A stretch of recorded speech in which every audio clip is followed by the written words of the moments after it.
Ngayon pa lang, dagsana sa mga bus terminal sa Dagupan City ang mga pasaherong pauwi matapos magbakasyon. Ang detalye sa live report ni Joan Punsoy. Joan?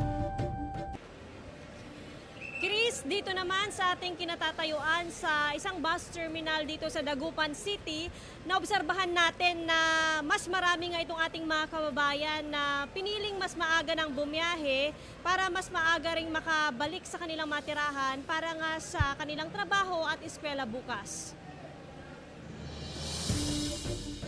Tapos na ang bakasyon, kaya back to reality na umano ang mga kaganapan bukas. Kaya ang bakasyonistang si Daryl bumiyahe na ng maaga para makabalik sa Zambales.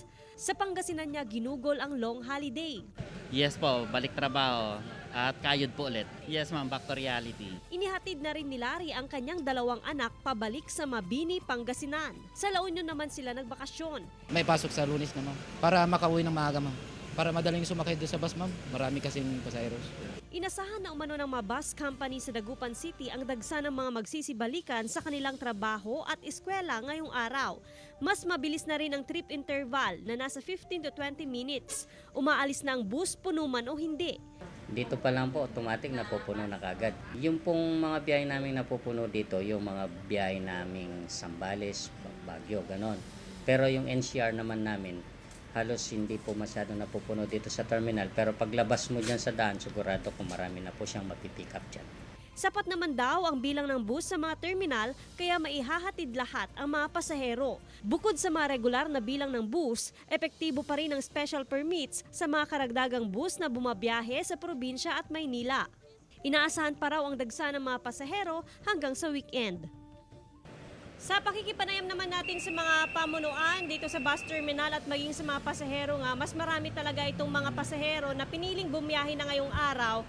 Ito yung mga galing talaga sa mga probinsya na nagsisibalikan na sa kanilang matirahan matapos nga itong bakasyon. Pagdating naman sa mga pasahero nga na magsisiuwian o magsisibalikan nga sa NCR, expected pa raw yan, Chris, na by weekend pa talaga itong dagsa. Lalo't marami sa ating mga kababayan sa NCR na nag-file na ng long holiday, long leave, long weekend nang sa ganun nga ay ma-enjoy itong bakasyon sa mga probinsya, especially yung mga tourist destinations na kanilang pinupuntahan. Mula naman sa 102 bus unit dito sa bus terminal natin kinatatayuan, merong mahigit 10 bus unit with special permit. Effective naman itong special permit, extended ito hanggang sa November 6. Kaya naman asahan ulit, Chris, na by weekend talagang dadagsain itong mga bus terminal. Asahan din ang mas mahigpit na seguridad at pagbabantay sa mga bus terminal hanggang sa weekend. Chris?